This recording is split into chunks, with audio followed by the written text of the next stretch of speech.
Good afternoon, everyone. Thank you for being here on this presentation from Women Graduates USA, a presentation on unsilencing non-state torture. This presentation is by Jeanne Sarson and Linda MacDonald, and we will have a discussion on their forthcoming book, Women Unsilenced. This presentation is presented by Women Graduates USA, Violence Against Women, and the Human Trafficking Committee. One brief announcement before we introduce Jeanne and Linda is due to unforeseen health concerns, the all-member Global Women's Health Working Group Zoom meeting, Moving the Needle, Systemic Change in Healthcare, under the direction of Shyla Minstry of Women Graduates USA, is canceled this Thursday, May the 20th at 8 p.m. It's postponed. Please keep an eye on the listserv for forthcoming announcement on when that will be presented. Thank you. So now it is my pleasure to introduce Jeanne Sarson and Linda MacDonald. They're human rights defenders, feminist activists, independent scholars with many published works, and grassroots supporters of women who have survived non-state torture, trafficking, and sexualized exploitation that are perpetrated within intimate relationships. Their work began in 1993, including developing non-state torture, victimization, traumatization, informed care. Co-founders of Persons Against Non-State Torture, they've been working to have non-state torture acknowledged as a distinct human rights crime. Hearing from women in Canada, the US, the UK, Western Europe, the Philippines, Australia, and New Zealand, and from women prostituted in pornographic exploitation and also victimized in non-state torture, who have contributed to their participatory research. They develop resources, offer educational presentations nationally and internationally. And since 2004, have participated in NGO panel presentations at the United Nations in New York, Geneva, and Vienna. Their book, Women Unsilenced, Our Refusal to Let Torturer-Traffickers Win, will be released this summer. It is my great pleasure to have Jeanne Sarson and Linda MacDonald with us today. Thank you. Thank you very much, Jeanette. I'm Linda, if anybody doesn't know us, and Jeanne will follow me for the second half of the presentation. And I want to thank Women's Graduates USA for inviting us here, and for Jeanette through the Violence Against Women and Human Trafficking Committee for organizing this. It's always an honor for us to share the work and the voices of women who have been tortured and trafficked that we support. So our two objectives are to continue on our discussion that was shared at the Commission on the Status of Women about non-state torture of women who were prostituted, for those who saw our presentation there, and also to share insights from our soon to be released book, Women Unsilenced, that Jeanette just talked about. And Jeanne, thank you. You can change the slide now.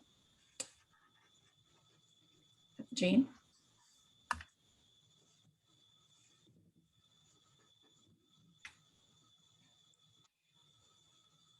There.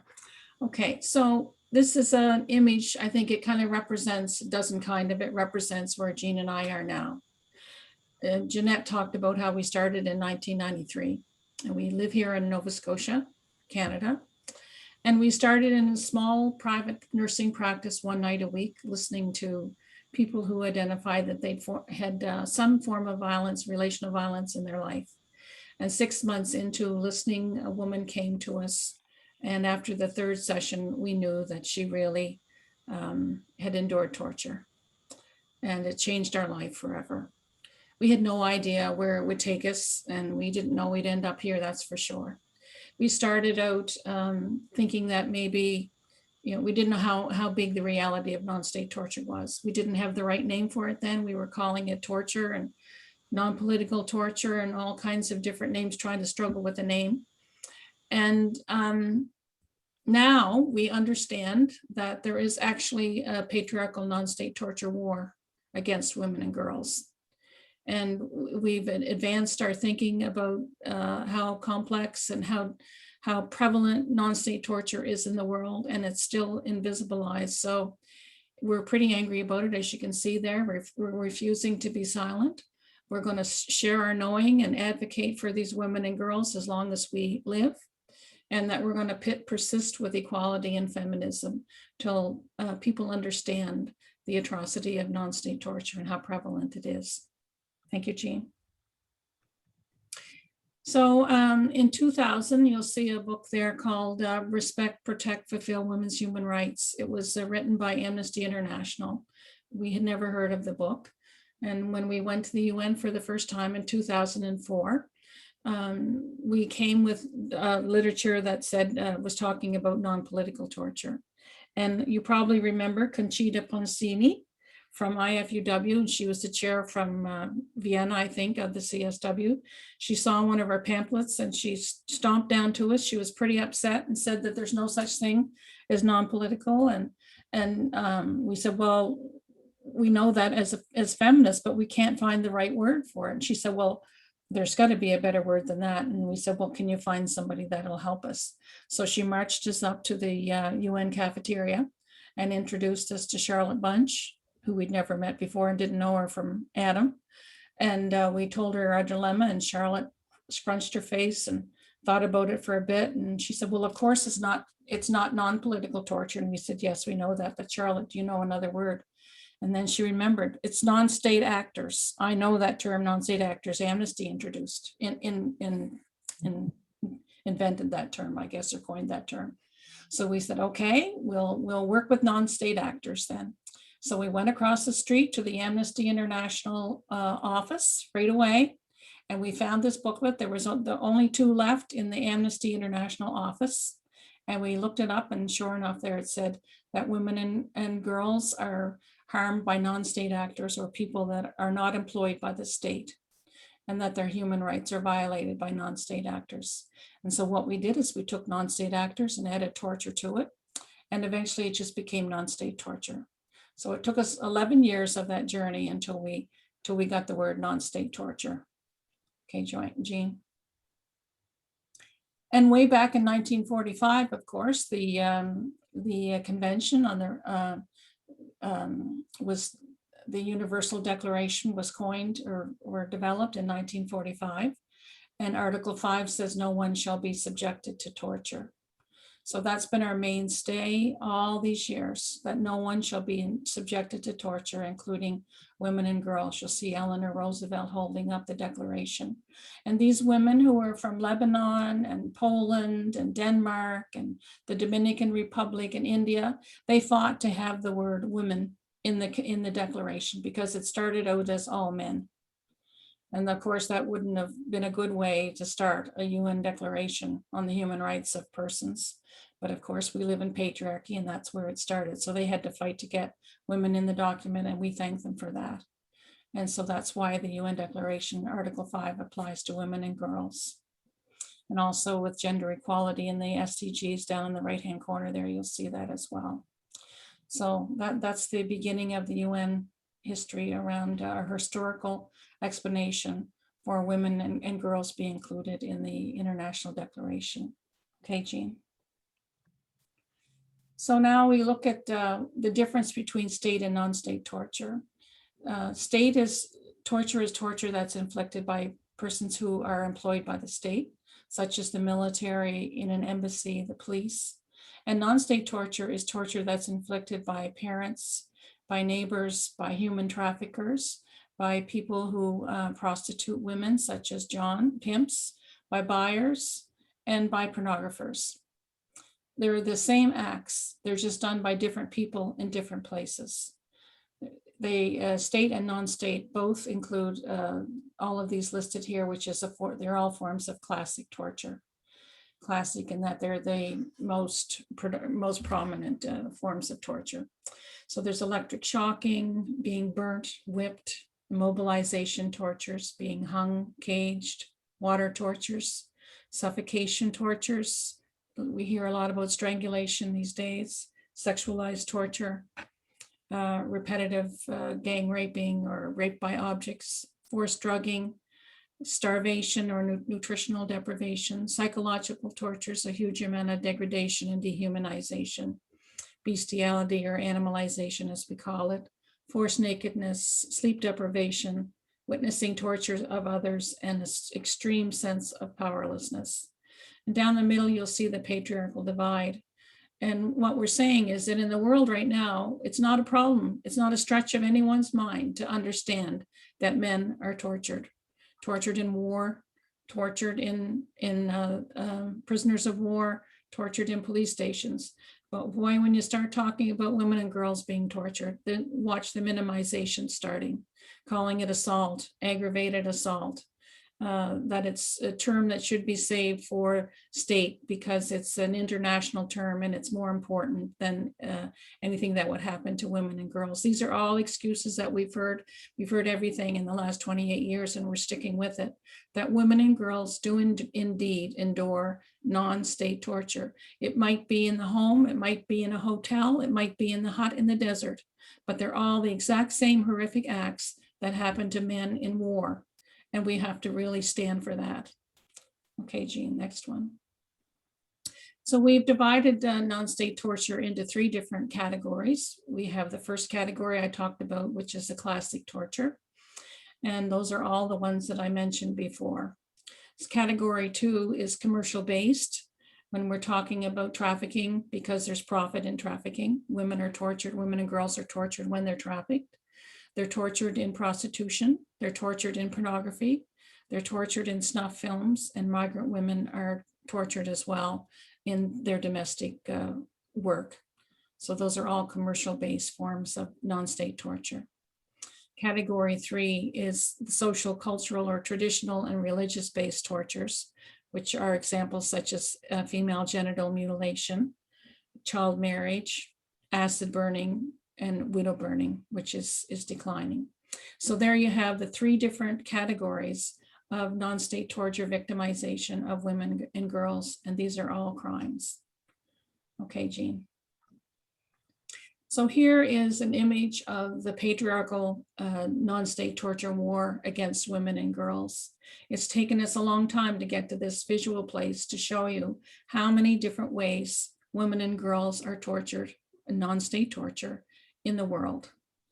If you go to the top left, 1/3 of the world's women and girls over 15 suffer physical and sexualized violence.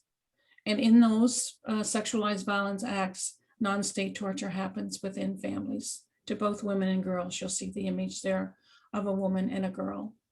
Then we have child brides. There's 650 million under the age of 18. And child brides are rampant with torture, the little tiny bodies that they have being raped by large men and many other acts of torture. And then forced marriage, which is non-consented. There's 15.4 million of forced marriage in the world. And we have FGM, female genital mutilation. That's a recognized form of non-state torture by the United Nations. 200 million. 200 million. Look at all the millions that are adding up here. Pornographic, which I talked about before, many women describe the torture that they endure. Strangulation, choking, gang raping, even snuff, I talked about before. Pornography, we know how rampant pornography is in this world today and how hard it is to try to get it stopped.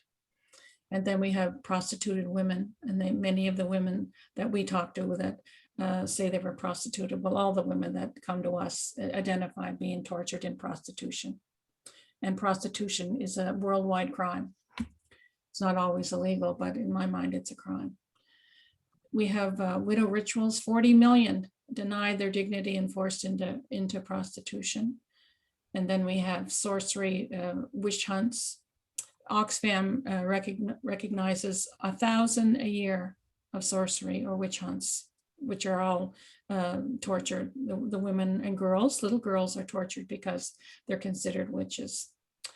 And the Canadian Centre for Child Protection has done research on the torture of our children in Canada, and it starts at newborns and goes up to the age of 8, and those are the most common ages, and they recognize torture and bondage in those ages. And acid burning, it's 80% of the 1,500 yearly are women, and acid burning is another recognized form of non-state torture. Sexualized exploitation of women, 99% are women and girls. 1 million children under commercial sexualized exploitation in 2016, and 3.8 million of sexual exploitation. And sexual exploitation is just rampant with non-state torture. Slavery, there's 71% of the work slaves are women and girls, and we know how prevalent torture is in slavery. And in forced labor, 9.2 million included as domestic work. There's millions and millions and millions of women and girls tortured as non-state torture around the world. And we have to understand how silenced it's been and how outraged we have to become to stop such a horrific crime and human rights violation. Okay, Jeanne. So what Jeanne and I have done is we've developed a universal questionnaire, and we ask anyone who contacts us to fill out the questionnaire to get a sense of whether they have been endured torture in some way, non-state torture. And this is the questionnaire we have. It has 48 different questions. It goes from being withheld food, many of the classic torture that I talked about before. If you go down to impregnated, this is Sarah. She was the first woman that came to us. She was forcibly impregnated. She was forced to eat her own vomitus. She was near drowned in a bucket or streamed, drugged with alcohol, pornography. She had the 48 different forms, all of them, and she endured them over a period of 30 years, from the beginning of her baby life until she was 30. That's horrific. That can't be called anything but torture. There's no assault in this. It's a crime of torture. She was conditioned to die by suicide and self-harm if she ever told. She was objectified by being marked on, and she was intentionally distorted. Her mind was intentionally distorted with worldview distortions. So this is Sarah, the first Canadian that we started, and it started in with her family from the time she was born. Okay, Jeanne. This is Lynn. Lynn is also from Nova Scotia, and Lynn endured spousal and sexualized exploitation, including prostitution. She married a man legally who then tortured her for 4.5 years, along with his 3 friends. And she has 28 of the 48 crimes listed, including forced abortions 5 times by being forcibly impregnated. I mean, that's horrific. She was there for 4.5 years, and she was tortured by so-called clients, including 10 policemen who came with their uniforms on. And she could even feel the scraping of the badge on her chest. So Lynn was also Canadian, as I mentioned, but we're going to talk about other women because we've talked to women all around the world. Okay, Jeanne. This is Sarah. We have never met Sarah, but we include her as one of the stories to give you an example of a child bride and why torture happens with child brides. She has 15 of the different categories listed there: electric shocking, and fingers and toes twisted and broken, burned and cut. Look at her face. You can see how bruised she is. She was kept in the basement for 6 months. So this was a repetitive torture, non-state torture. She was unable to speak. She had her chest bitten, or hot iron inserted into her ears and her vagina, her hair pulled out. They tried to force her into prostitution, and she refused. She did eventually escape, and a Canadian journalist wrote about her story. So that's another form of, this is child brides. Okay, Jeanne. This is a woman from the United States. She came to us in February of this 2020, last year, and she describes human trafficking. She endured 31 of the 48 different categories that we talk about. She was choked, as you can see, threatened to be killed, raped by family, one person, objects. She was victimized by her best friend's father, and she had male and female perpetrators, some of them known to her and some not. She was forced under hot burning water. So this is another form of inhuman trafficking. Okay, Jeanne. This woman is from Australia, and she filled out her questionnaire in April of 2018. She was in prostitution, and she had 41 of the different categories of the 48. Now, you try to tell me that this is work, that prostitution is work. This woman was not working. She was enduring atrocities as she tried to stay alive.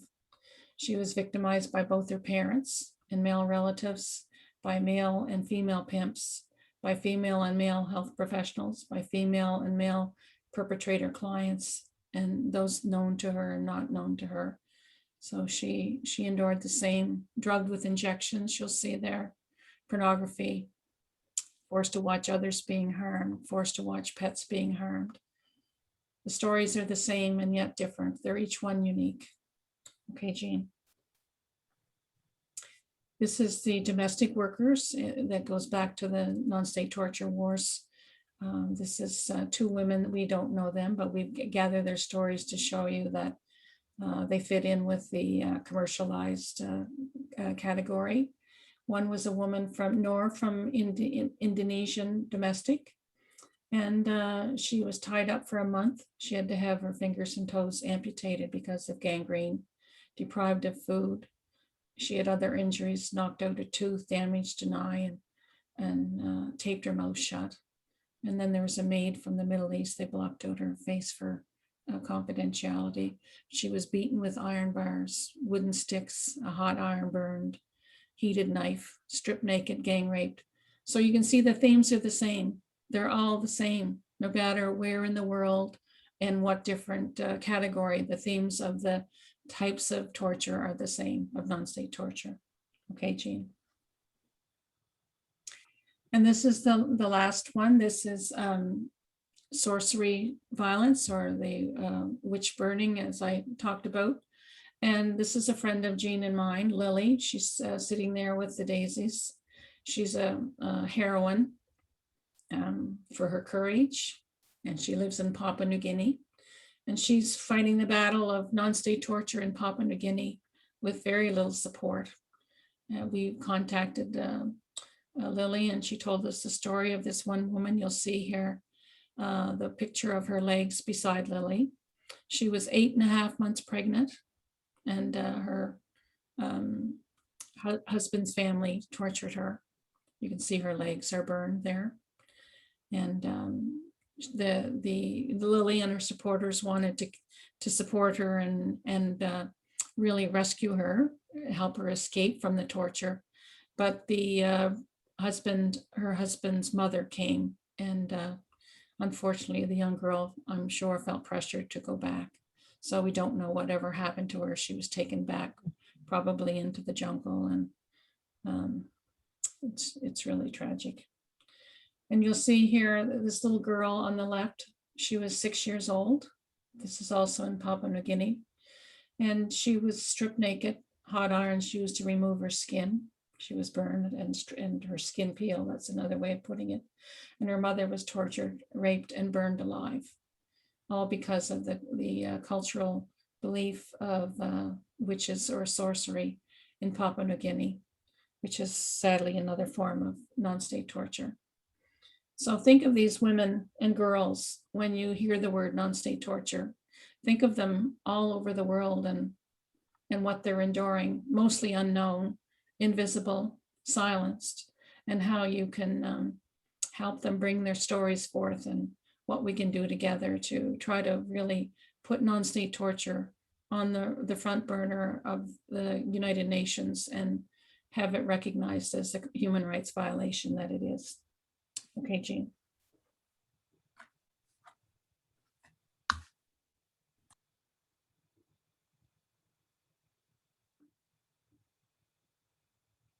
We can't hear you, Jeanne. There I am. I had to unmute. I was just thanking Linda because it doesn't matter how often we think about the women around the world and the issue of non-state torture, it's always hard. And I think it's even harder because it's been so unsilenced and it's so wrong that Article 5, like Linda said, says that no one should be subjected to torture. And all women are considered no ones if we don't uphold their right not to be subjected to torture. So it is a struggle, I guess, to go beyond the silence that we've faced with. So our book, it's called Women Unsilenced, and actually Jeanette reminded us a few days ago that unsilenced is not in the dictionary. So we're creating feminist language of unsilenced because we have to get unsilenced. So the book is a personal journey. It's not about all the global forms of non-state torture that we've gradually come to have to face. It's really the journey that we had starting with Sarah and the paradigm shift that we had to come to the reality that torture was happening in families, and actually come to the reality that some of the torturers eventually we would know. Not because we asked, but because as Sarah disclosed her memories, she talked about people and they were people we knew, people we had sat at a table with, people that one of us had shared a hotel room with, people we worked with. So our journey is a very personal one as well as a professional one. So the Women Unsilenced, we begin from Sarah's first telephone conversation and the fact that very quickly we understood she was suffering torture, and we live in a small town in a small province, and there was no informed non-state torture care. And when we looked at the literature on torture, like Linda said, the word non-state torture was not even a reality, because the human right of women and girls not to be subjected to torture wasn't even social reality.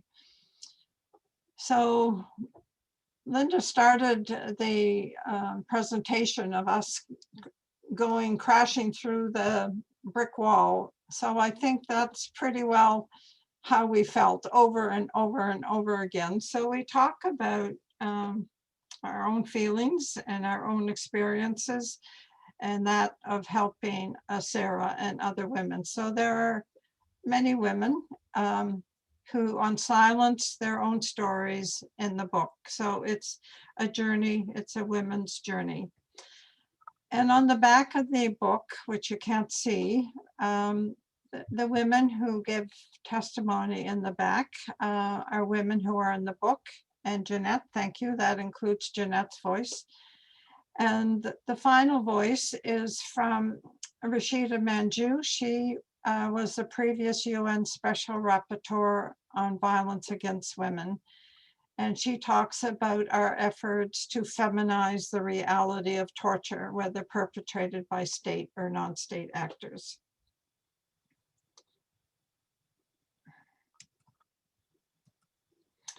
So the guiding question really that we had was, what would any of us expect of a woman or ourselves or a girl to act who has survived non-state torture and human trafficking? You know, if we're going to walk with women with different experiences than our own, we have to be able to ask ourselves this question: what would I do in that situation? So that's part of the, I guess, our fundamental principle in writing the book is to make sure that we answered that question. And Linda did a great job of sending out advanced reader copies of our book. And I must say, when I first finished writing it, it was like 190,000 words, and now it's down to a bit more over 90,000. So there's a whole story. I guess maybe it'll come the next book. But anyway, we sent the early advanced reader copies, Linda did, to over 30 people. And these are some of the examples of what they said. And to tell you, in sending it out, we had no idea how people would take it, what people would come back with, what they would think. So it's really an unknown process, because neither Linda and I have written a book before and put ourselves out there to say, okay, this is our story. What do you think about it? So we've been really amazed by the degree of positives that we've gotten back. And these are some of the statements. The first one, like it says, critical, groundbreaking, well-researched, and offers important models and templates for healing and restoring wholeness for those victimized. That refers to many of the images we have in the book. We have 50 images. Some of the images are very raw. That means that Sarah drew them right from the beginning, trying to get out her pain and suffering, not understanding necessarily where the drawing came from, but we shared them because that was part of her journey and our journey. And we had to wait until she understood what she was drawing. And we suspect it could be the same for any woman who, after 30 years, has tried to disassociate her ordeals. So it's really important for us to hear that the raw drawings plus the models that we made to understand the issue of the victimization of non-state torture made sense. And here the second one was, women and girls are indeed tortured worldwide on a daily basis. And really that's what Linda has presented, that worldwide non-state torture is a fact that we live in, of the society we live in, the global society. The third statement, it says, will change the way we understand and respond to non-state torture of women and girls, gives us a language to talk. And that's what we're hoping. A lot of the models are about explaining and giving a language and an understanding to the journey. And offering insights into non-state torture, not to be conflated with assault. That has been suppressed, ignored for too long. Propose clear pathways by which we might finally be able to begin to eradicate non-state torture. So a very positive examples and feedback. So this slide is about reducing pain of social isolation when disclosing non-state torture victimizations. And this was a research in 2010. And at the bottom 1 to 8 there, those are the main points that people told us how they were discriminated and stigmatized by not finding appropriate support or help, by not being able to seek justice, not being believed, given negative labels, treated as crazy, not being listened to, ignored, and automatically medicated in the healthcare system. So each of these 8 points we address in the book because they're the issues that come with non-state torture victimization and the silencing that has gone on. So these are all addressed. And this is non-state torture, victimization, traumatization, informed care. And really 3 steps. The fact that it names the care that a person needs to receive. And that's when Linda said it took us so long to find the non-state torture, the fact that we were dealing with torture, even though we knew it, we didn't have the right name. So this names the care, that the person who's giving the care has to understand that non-state torture is the fact, a reality of victimization against women and girls. And it names her victimization. By saying victimization, it tells her that a crime was committed. And the women we've intently support, that's been very important, because what it does, it says that this crime was committed against a woman by another person. It was not her fault. So perpetrators want to make sure that the people that they tortured, that it was their fault, that they deserve what they got, you know, that it was, they needed to be treated like they were being dehumanized. So by saying it was a crime committed against them and a human rights crime, it can help what we observed eliminate the self-blaming. And the fact that her victimization has to be listened to. That's a pretty well global standard around torture victimization, that their ordeals, if women want to talk, that they have to have the right to be listened to. And names her traumatization. The traumatization comes as a result of the crime, the victimization. And the traumatization can interfere with life after a woman escapes. So this has to be worked through. Often the responses that interfere with everyday life after escaping. So the guiding question is there again, what do we expect of a woman or girl who has survived non-state torture and human trafficking? So we have to understand the trauma responses. And we replace post-traumatic stress disorder with post-traumatic stress responses, because in the previous slide, like the people said, that they were treated as crazy, that they were disordered, instead of thinking, what do we expect?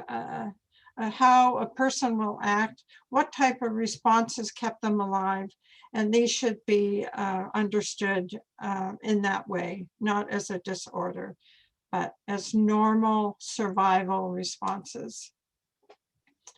And just to put it in another way, when Linda and I first started listening to Sarah, we knew it was a criminal victimization because torture is a human rights crime. So we knew it was a crime committed against her. And what we were witnessing were the traumatization, the consequences here of the criminal victimization. So torture is catastrophic in the fact that the torturers want to destroy the person they're torturing, their personality, or for Linda and I, we call it the woman's relationship with herself. So environmental catastrophes occur, such as a flood or a hurricane or earthquake, a massive fire. So there's no crime there. So there's no victimization for a natural disaster. So people have a traumatic response to a natural disaster. So we just want to make that distinction to make sure that we're understood when we say that we use non-state torture, victimization, traumatization, informed care. And this again is chapter 7 in our book, and this is a model that we've never shared before, so it's a model in our book. And this came about, again, listening to the many women who are talk about their evilism, anxiety, fear, and terror. it was a question we asked them, because as we were listening, we said to them, would you say that your anxiety or your fear or terror is a evilism anxiety? And it really named it. That's the issue of naming. They found it really fit. And as we listened to them, there were these 6 thematic issues around evilism, anxiety, fear, and terror that came up. And the women in the book share their examples and their ordeals around their evilism, anxiety, fear, and terror. And on the next slide, we share one example. This is Alex. She was a Canadian and fled Canada to be safe. So this is her brief story around the sexualized and reproductive horrification tours, and the fact that when she was 12, she had been forcibly impregnated and was being forcibly aborted.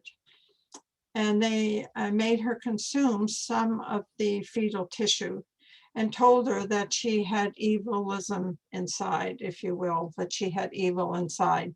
So that created in a young girl the evilism anxiety and fear and terror that indeed she had an evil being growing inside. And this is her drawing of how she internalized their psychological torture victimization.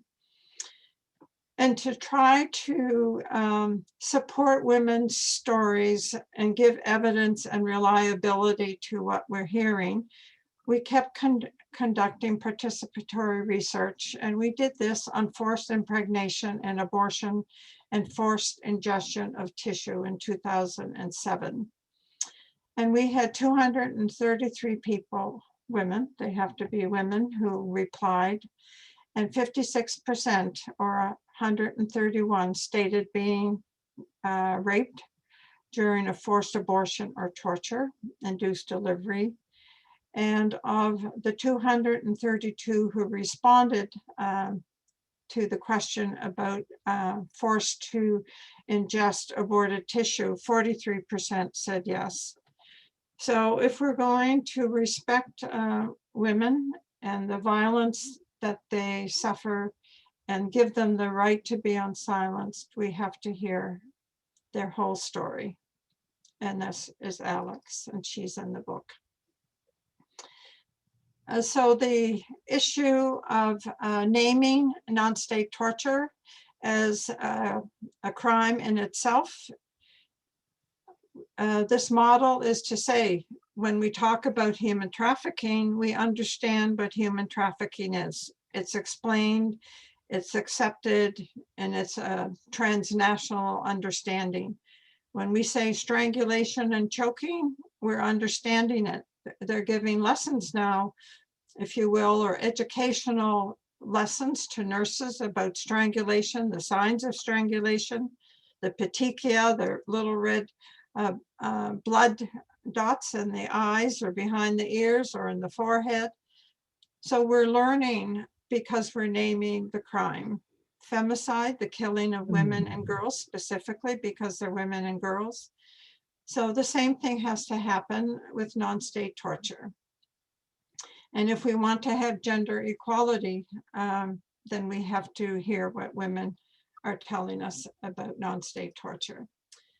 So just last month in South Dakota, 2 women, Kelly and Jeanne, they're both standing here.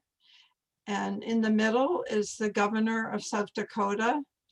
And next to Kelly is a senator who supported Kelly and Jeanne, and this is the lieutenant governor of South Dakota. And they were working to have torture of a human trafficking victim considered a specific crime. And they succeeded with their success. And any human trafficker who tortures a human trafficking victim, they defined what torture is. So the trafficker will be charged with torture. not with any other crime like assault, but with torture.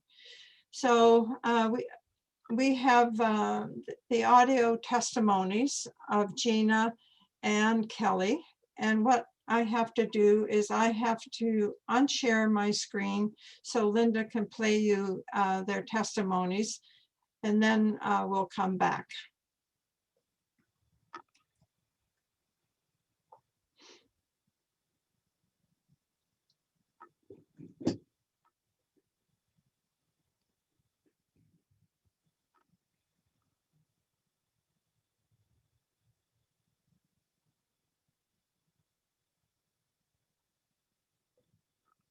Can't hear you, Linda.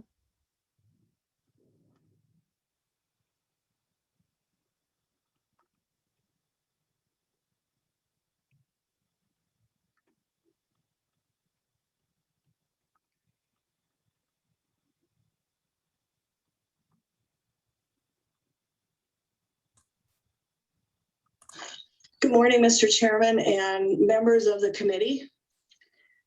Thank you for allowing me to testify on Senate Bill 148. My name is Kelly Patterson, and I'm the Executive Director of Treasured Lives in Rapid City, which is a nonprofit organization that provides services to trafficking survivors. Additionally, I serve as co-chair for the Law and Policy Committee of the West River Human Trafficking Task Force. However, today I would like to speak to this bill personally as a survivor myself of sex trafficking in the state of South Dakota, and also as one who endured many forms of torture while being trafficked from preschool age until my escape at the age of 22. I was groomed in this state by ring trafficking, which is basically criminal enterprise. Those still exist and still operate in our state. I believe that you have all received the handout listing the 48 common forms of torture that are found in sex trafficking. I assume and hope that you find most of these things horrific, and you may even find many of them shocking. But for me, I have rarely met a trafficking victim who has not suffered several of these torture techniques, and many of them multiple times, including myself. This isn't an easy bill to testify on, as you can imagine. Sexualized torture is violence beyond abuse, and it's often accompanied by other forms of psychological torture. When torture is added to sexual abuse and perversion, the trauma is multiplied exponentially. The torture that I personally endured has taken a great toll on my health, along with bouts of flashbacks, nightmares, and post-traumatic stress to this day. Being punished through torture is very ritualistic and routine for most sex trafficking victims, regardless of who the handlers or traffickers might be. There was constant trauma of not knowing what would anger or disappoint the traffickers. There were certain rules that you learned quickly, but were constantly changing. It's never a one-time event, rather it's a constant in your life, both day and night, while trapped in that type of slavery. Not knowing where the landmines are put me in a state of extreme hypervigilance. These acts are committed intentionally for the purpose of inflicting punishment, to intimidate or coerce, and to dehumanize the child or adult that is being tortured and sold, along with a variety of other reasons. Please send the message to traffickers and buyers that this atrocious behavior will be severely punished in the state of South Dakota. I urge you to vote yes on SB 148. Thank you. Thank you. Good morning, Mr. Chairman and members of the committee.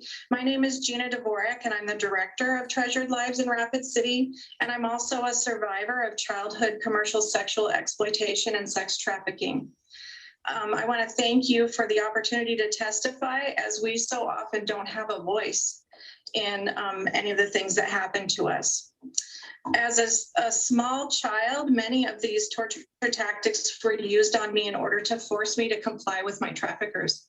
My trafficker was actually my father, and my trafficking began at a very, very young age, and it ended when I was 7.5 years old. So if you can imagine, these things have had a very lasting effect on me as they started so young. They were cruel, humiliating, and damaging to myself and so many others who have also experienced this kind of torture. It was damaging not only physically, but mentally and emotionally. And as a 56-year-old woman, I still suffer complex trauma from these torture tactics. The effects are far-reaching and very difficult to overcome.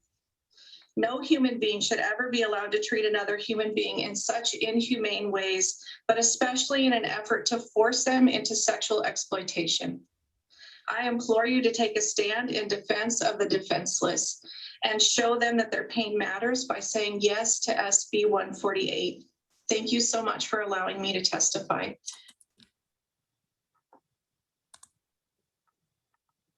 I just wanted to say that those categories that Gina and Kelly were talking about were the same 49 categories that we use in our questionnaire, because Gina and Kelly based their testimony and their argument of the bill on our work and our questionnaire.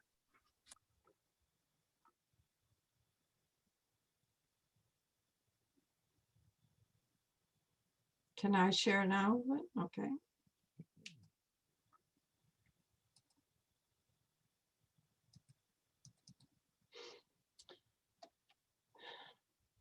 Very, very powerful testimony. And as Linda said, the universal questionnaire that they used, and actually, if you could listen to the senator and some of the lawyers speaking, they were had this questionnaire, and they were saying that if people were clicking off the boxes on this list, there should be no difficulty in establishing intentionality. And I'm not sure what your experiences have been, but in Canada, our government and the people that in government that we've testified to, like the committees, the Justice and Human Rights Committee, their argument was that intentionality was too hard to prove. So it's trying to find ways to stop the excuses that patriarchy puts forth. So that was powerful for Linda and I to hear that the lawyers and the senators were talking in this way.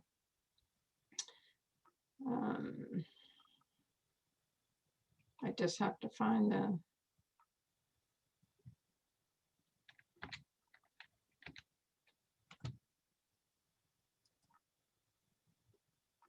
Here it comes. There's a delay sometimes before the image comes up.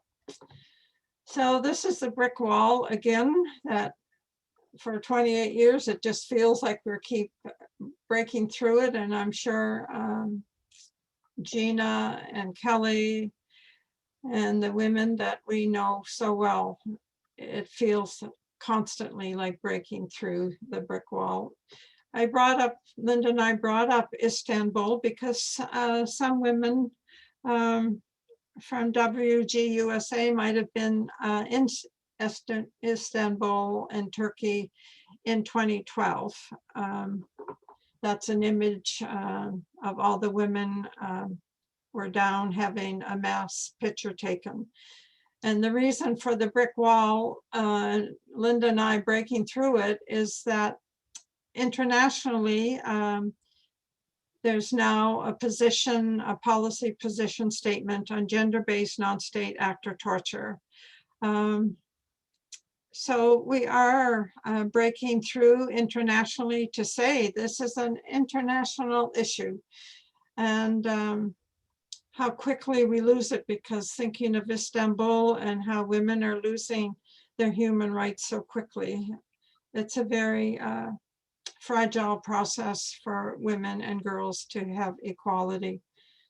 So thinking of the women in Turkey again, and when we were there, and the breakthrough moment again through the brick wall of patriarchy. And again, to deal with the issue of non-state torture as violence and inequality, and the whole idea in 2030, which is only 8 years away, to leave no one behind, not a child, not a youth, not an older woman, and other women running. So these are just flashes of events, NGOs speaking out at the CSW, and you can see Jeanette was there, people, students were there, people you knew from Kentucky were there, people that many of you may know. This image here, Linda and I went to the Committee Against Torture in 2012 and got support there, but then we went again 5 years later and they pretty well threw us out. So it's the idea that we have to stand and be persistent. And this up here, UN Beijing +20, we were in Geneva in 2014, and that was Linda and other women strategizing how to get non-state torture in the outcome document, which was successful. It is in the outcome document of UN Beijing +20, and it says that states should address the issue of non-state torture and make it a crime. But then when we were there 5 years later, it was a battle again with civil society groups to acknowledge non-state torture again. We really had to push to have it recognized, and we did have a position statement, if you will, on it, but it disappeared. We have trouble finding it. The reception was not positive to deal with the issues of non-state torture, even though we talked about it globally. The issue of femicide, up at the four of us on a panel that was working with an NGO out of Austria and pushing to try to promote awareness that women and girls are killed because they're women and girls. So it's an example to give credit to all the women who are speaking out in different ways. When we started in 2004, and Jeanette was there with us, it was the first, as far as we understand, the first panel that was talking about non-state torture. And we were alone talking about it, and we were alone for quite a few years talking about non-state torture. But when you look at where we are now, that's a big shift when you can go on a panel here and everyone is talking about non-state torture.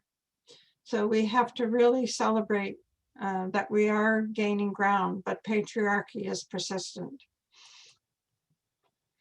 So these are 4 objectives or takeaways. And before I go over them, I made a little list of Women Graduate USA, the webinar on advocacy, because Linda and I want to think about what you were promoting as an advocacy cycle and whether we were meeting the criteria. So I made this little list. It says to gather evidence.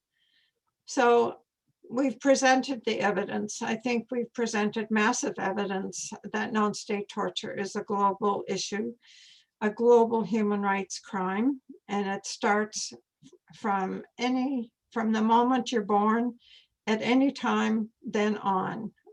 And it happens in families, and it happens publicly in cultures that normalize forms of violence against women and girls that amount to torture. So we've given the evidence. The second point was clearly defining the issue, and I think we have probably clearly defined the global issue from the beginning to the end where we are now. And the current status, the fact that we know that it's not a crime in many countries, it's not a crime in Canada, and it's not a crime if we look like in the UK, it's not a crime. And some people say, well, I have torture in our criminal code in our state. But if you look at what they're referring to, you'll see that the torture is mentioned under assault. So that means that the perpetrator is going to be charged with assault, not with torture, but with assault. So that's a clarifying legal thought that we have to have. Excuse me, I just have to stop the phone. So then the other thing about the advocacy cycle was the analysis of the laws and policies, which we've just had a conversation about, and that Jeanne and Kelly spoke about. And the other advocacy cycle point was state the social, economical, and political impacts. Well, millions of women and girls are suffering all around this planet, and it can go on for years, for a lifetime, and some will die because our failure to do the right thing, I guess, and to persist to know that non-state torture has to be recognized as a crime against women and girls. And we call it a war crime because quite a long time ago, Linda and I were in an office of a person in the US, and they had a map on the wall with red pins on all the places where state torture happens. And we said, well, if we put the non-state torture, we'd cover the map. And it was a new thought for them to think about it that way. So that's the political impacts that we have to consider. So 4 takeaway ideas is that idea to realize that non-state torture is an international, transnational human rights violation, and it has to be identified. If we're going to have equality by 2030 legally, our thoughts are trying to find a way to have UN women identify non-state torture as a human rights crime against women and girls, or any idea that anyone has, we're open to it. A brief insight is another takeaway idea to understand that non-state torture is a crime. It's a victimization and traumatizing informed care that has, in our work, had to happen. The acknowledgement, women tell us that when they do disclose that they've suffered torture, non-state torture, that often they get back, so you were abused. And women are upset, and rightly so, because they disclosed the truth of their victimization, and someone looking at them responds to them and say, so you were abused. So what we suggest to people is to say, I hear that you were tortured, I believe you, and I'm sorry. Those are 3 statements that we could say. And now that for all those who have listened to the webinar, you can even say, well, I heard about non-state torture, so I know that it happens. And for some people, it seems like it's hard for them to say the word torture.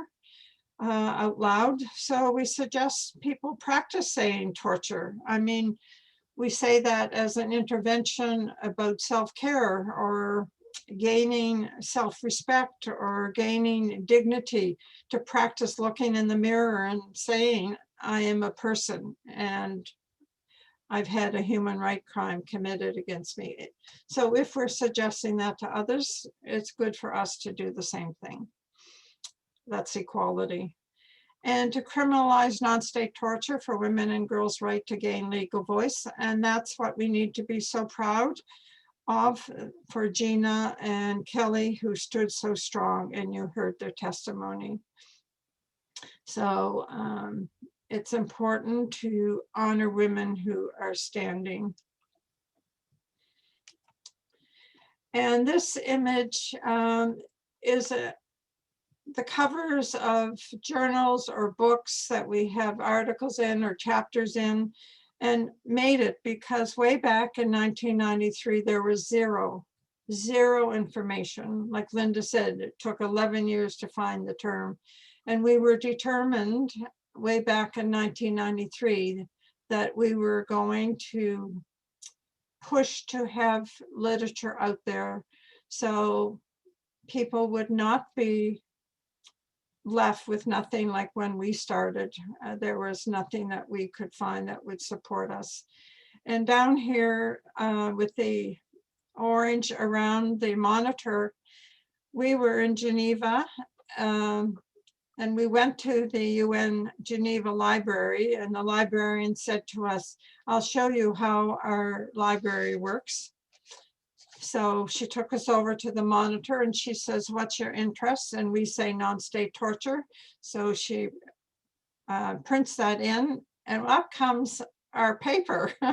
So we were kind of, we're looking at each other, Linda and I, and thinking, how did this happen? It was a paper from a presentation that we had done in Europe. So that was a surprise and a thrill to know that non-state torture got that far. And for those of you who have not seen this advocacy resource, it was the effort of the NGO CSW in New York with many women volunteers who worked on 42 teaching modules. And Linda and I worked on the Freedom from Violence, Stigma, and Stereotype module. And there's a whole section on non-state torture. Now, at the last meeting, we were two. Soon Young had mentioned that South Korea, I think it was thinking of translating the module on violence and the one on peace. So maybe it will go that far. So this is the end, and we thank you greatly, Jeanette and Women Graduate USA, for giving us your time and the effort to put on this webinar. And we will try to answer any questions or have a discussion if people want to have a discussion. Okay. So Jeanne, great, thanks, Jeanne. Okay. We have a great question here from one of the attendees. So Hannah asked, are most of the torturers of victims who escape and are freed, do they ever prosecute? Have they ever prosecuted their perpetrators? Well, I can answer that in that we have never had a woman who's come to us prosecute their perpetrator for non-state torture, ever. I'm the only one. Yeah.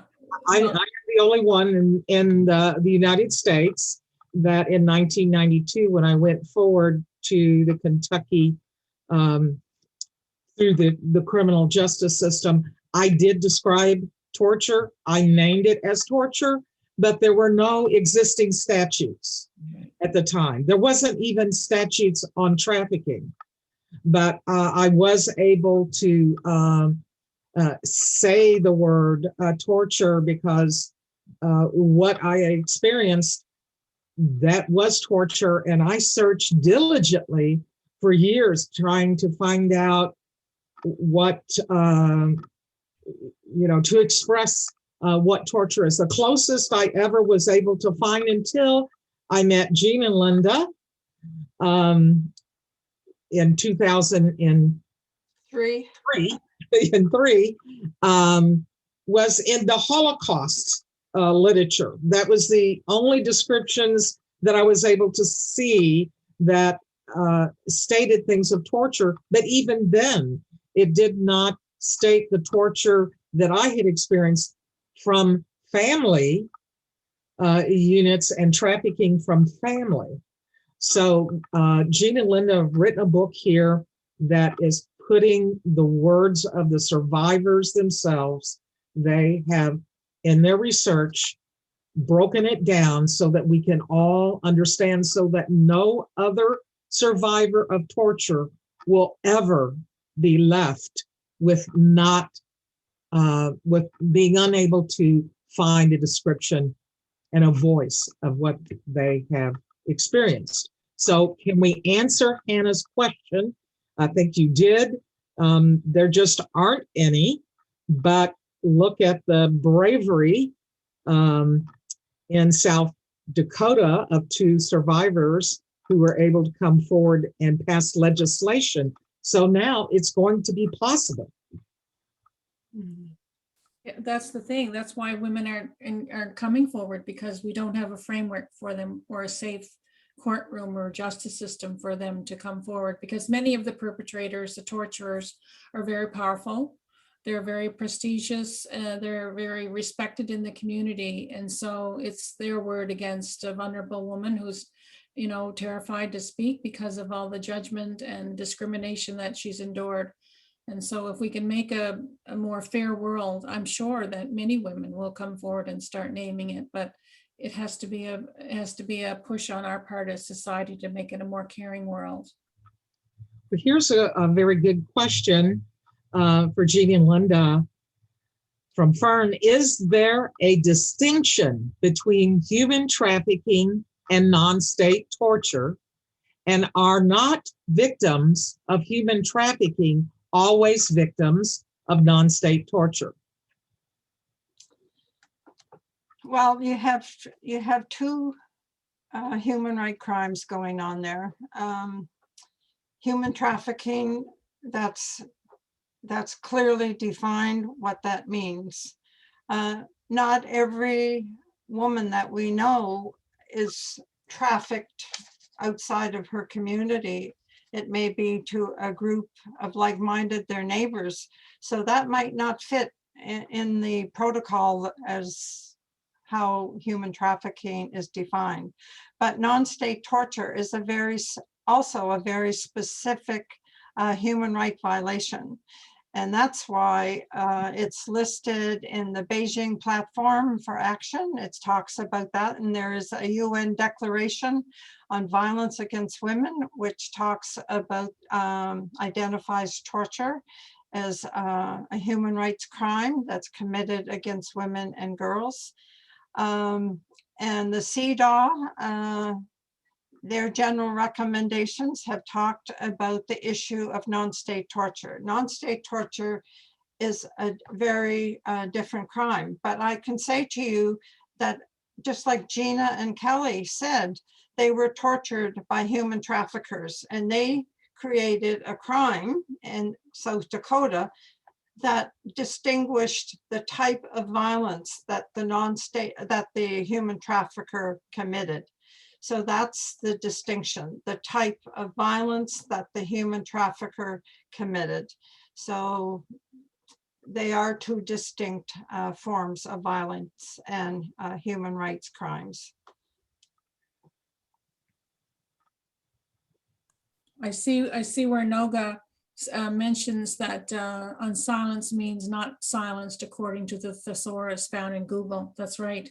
That's why we called our book Unsilenced, because we're not going to have that women be silenced anymore. the women and girls are just not going to be. That's just the bottom line. Thank you for that, Noga. Yeah, and we're creating language. That was part of the issue. We're creating language, like we had to create non-state torture. We had to create the language. And actually, when we were writing the book and it was being critiqued for language, we were told that evilism wasn't a word either. But I did find it the other day. I was still looking for it, and it did come up in Google somewhere. So we are creating language, and we have to get comfortable using it, feminist language, to understand women and girls' experiences and ordeals. Speaking of trafficking, more and more survivors, survivor leaders, and the survivors I know, in fact, are talking about acts of torture that they have experienced. So we're hearing that more and more because we're talking about it. We're saying the word torture. I see a question about a higher, what was it, a higher punishment, right? So in some countries, in our country, in Canada, for instance, state torture has a punishment of 14 years imprisonment, the same as aggravated assault. That's one of the arguments that Canada uses to say why we don't need a different crime, because the punishment is the same. Well, we're not as concerned about the punishment as we are about the naming and getting the justice for women and girls to be able to really describe their ordeals in court thoroughly. Often they're silenced, men as well. And in the United States, some states, the punishment is 30 years. So it depends on where you are and what country, what the punishment is. I think it should be a high punishment because, of course, these are unredeemable perpetrators as far as I'm concerned. Once you've gone to this place of torturing innocent babies and children and women to these extreme forms, I don't think that you're ever going to be rehabilitated. So I think it should be a high crime, and that's a good question. The more laws we get globally, we'll see the punishment and how it unfolds. There's a question from Autumn Burris, who says, do you think prostitution itself is torture?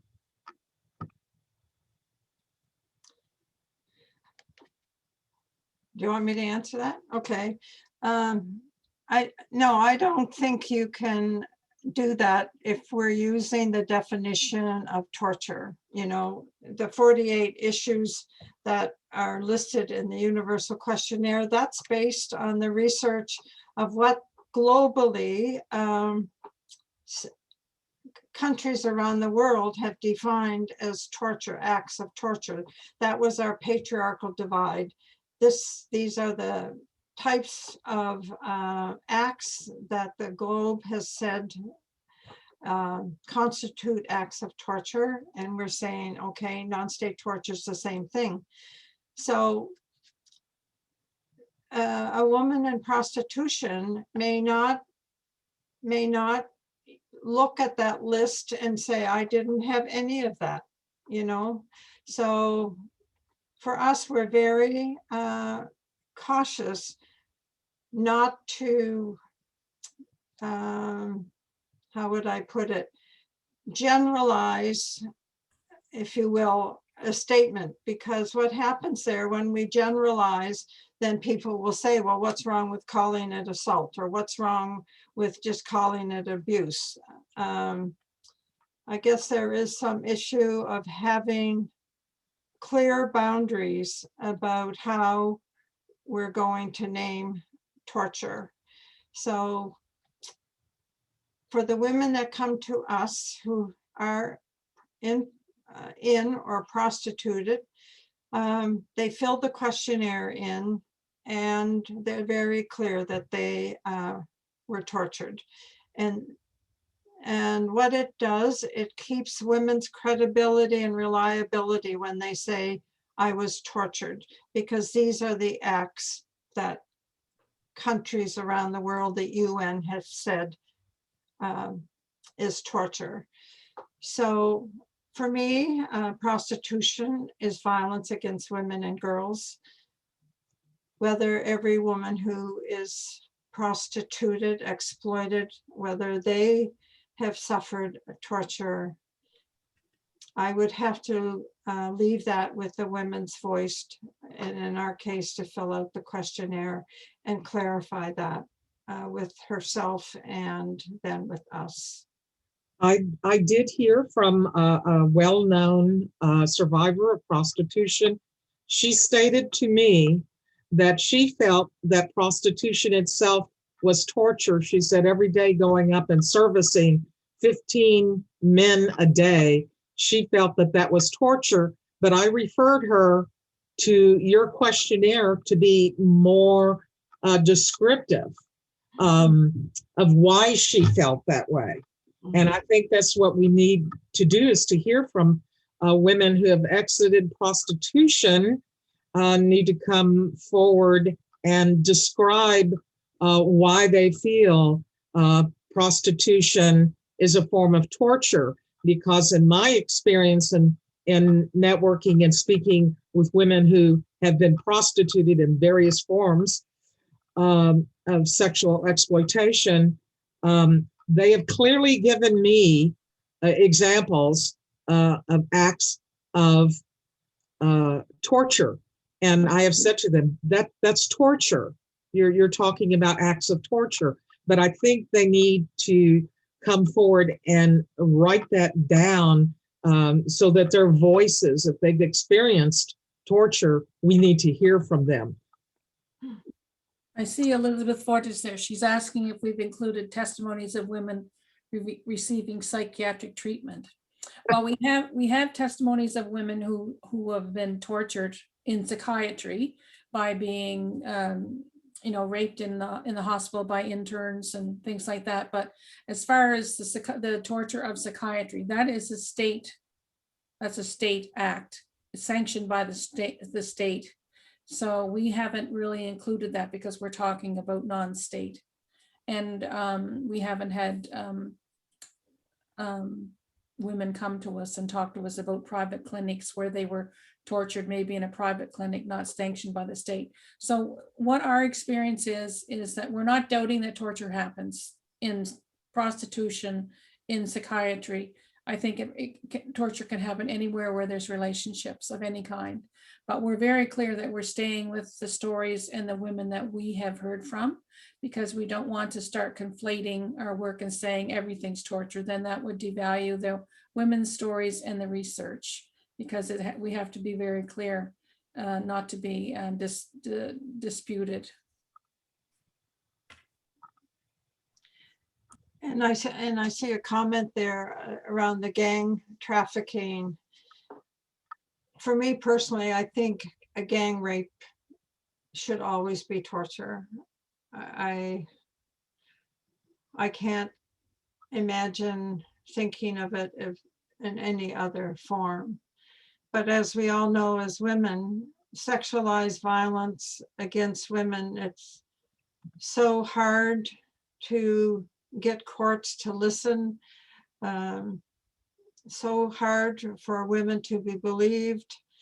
And around the gang trafficking,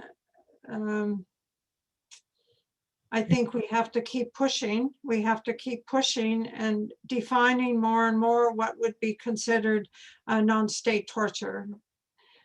But we need to build the evidence. That's the reality too, that women's voices have to be out. That's why when Linda did the questionnaire about the woman that answered who was prostituted and trafficked, you can see in those 48 listing how they click off, click off, click off, and that starts giving us factual evidence, women's voices, even though we don't know the women, many of them, because they come through the website and the questionnaire, so it's anonymous, and they'll say email us after, and some do. I just want to comment about the questionnaire, because I'm writing another paper here, and women have said I included a few of their comments about how appreciative they were of the questionnaire, because one woman said, well, often I read something and it says torture, but it doesn't define anything. It just says the word torture. Well, what does that mean? So the questionnaire, just like Kelly and Jeanne said, it starts identifying what torture means. And another woman mentioned that having the name, like Linda just said, naming the torture, she said it helped her understand how hard she was working to heal, and that torture, having the right name for it, helped her understand herself and the work she had to go through. And I think that promotes respect and dignity also by naming it correctly. And I see where someone says that people that promote and commit torture don't deserve a place on this planet. I'm shocked beyond reason knowing this type of behavior continues. The behavior isn't normal. The behavior shares are shocking. It is shocking. It's shocking. It was shocking to Jeanne and I in 1993, and it's still shocking. But it is common. And it's, you know, the people that are doing this torture, they're not mentally ill. They're often very highly functional individuals, having high-paying jobs, looking very professional, just the same as the priests used to walk around and pretend that they weren't harming the children. Nobody suspected them either.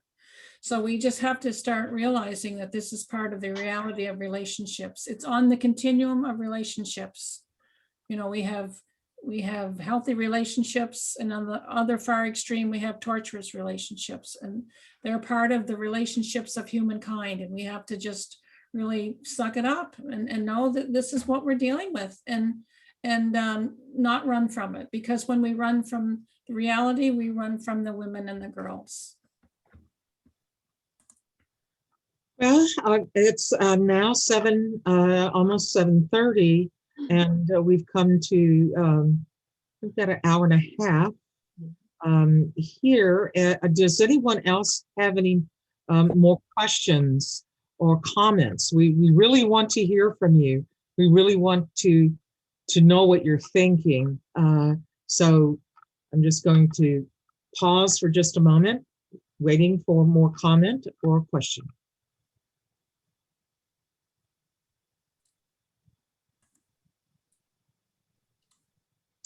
There's a question from Sally. Can you tell us how we can get the book?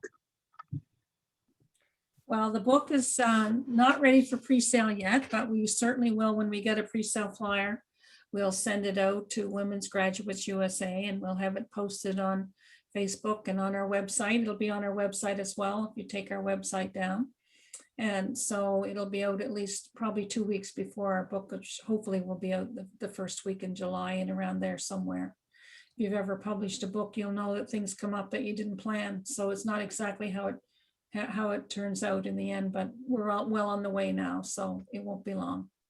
And I just want to let people know that after you're seeing and hearing all of this shocking reality, you might feel a bit sick for a couple of days, because it does, the shock settles in and it feels like the flu or a headache and some nausea, body ache. Those are all normal responses to listening to atrocity. And I thank you for doing that, for caring enough to stay with it, because it's in our caring that we're going to help make a better world. Here's a comment in the chat box that I think is very relevant. Even though I'm involved in a human trafficking organization, this is new to me. Thank you for another perspective. Well, it's not new to us survivors of trafficking and prostitution, that's for sure.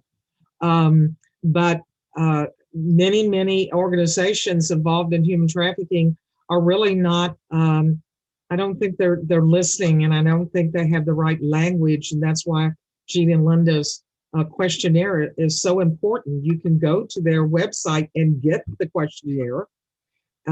Isn't that correct, Linda, that you can copy that out, hand that out to the survivors in the program in which you work, and have them filled out? And if you wouldn't mind, you can make a copy of that. Now, of course, getting permission if they would let their name being used, and send that back to Linda and Jeanne for more numbers in their research.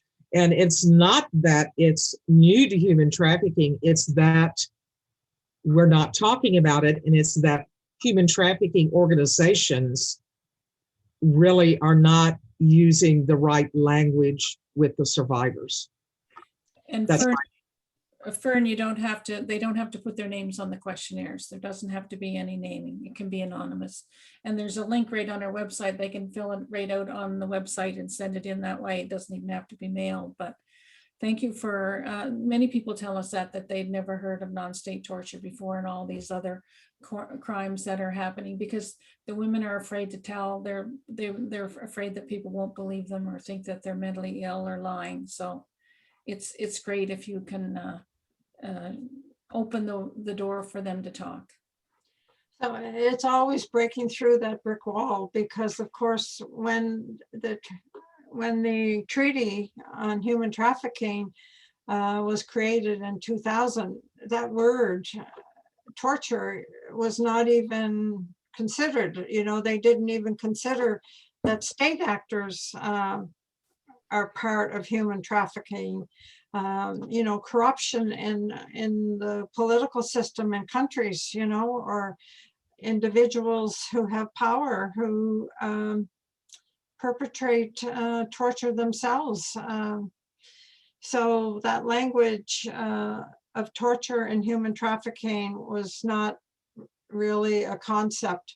And Linda and I were in Vienna at the UN, I'm forgetting the year, 4 years ago, I think.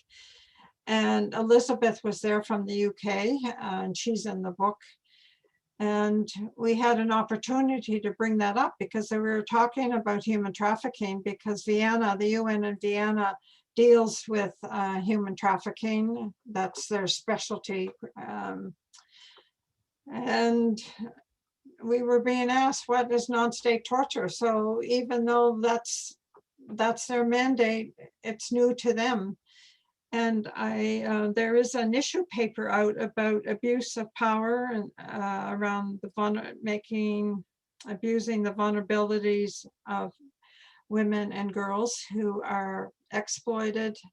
And there was only one country of all the countries that were interviewed, and Canada was included, was Moldova, that said that human traffickers torture. That was the only country that put that language in their assessment by the Office of Drugs and Crimes out of Vienna. So yeah, we have to work at it. I would like to mention, because of my working with Linda and Jeanne, that Autumn Burris, another member of Women Graduates USA and a survivor leader, we made sure that non-state torture and torture was included in the Women Graduates USA human trafficking policy. So anyone listening to this can go to Women Graduates USA website, and you can read that human trafficking prostitution policy that we have, and we have included non-state torture in this policy so that other survivors, when they read this, they can see that it's acknowledged. They can see that we're talking about it, and and we need more people to acknowledge, talk about it, print it, put it in your policies, read Jeanne and Linda's book first before you do that, so that you have the kind of correct thinking, and always, as they have done, talk to and listen to survivors. Thank So, you so much. I think there may be another, let's see. I think that's probably it. I think that's it. And we want to thank you for being with us today. And be sure you check out Women Graduates USA. You can become a member. And we have more forthcoming webinars of great interest to women and girls worldwide. So thank you very much. If you have any other further comments, please send them to myself or to Women Graduates USA. My email is j@aol.com. And we thank you and good evening. Thank And I you put- very much for I your. put, sorry, Jean. I put Jean in my email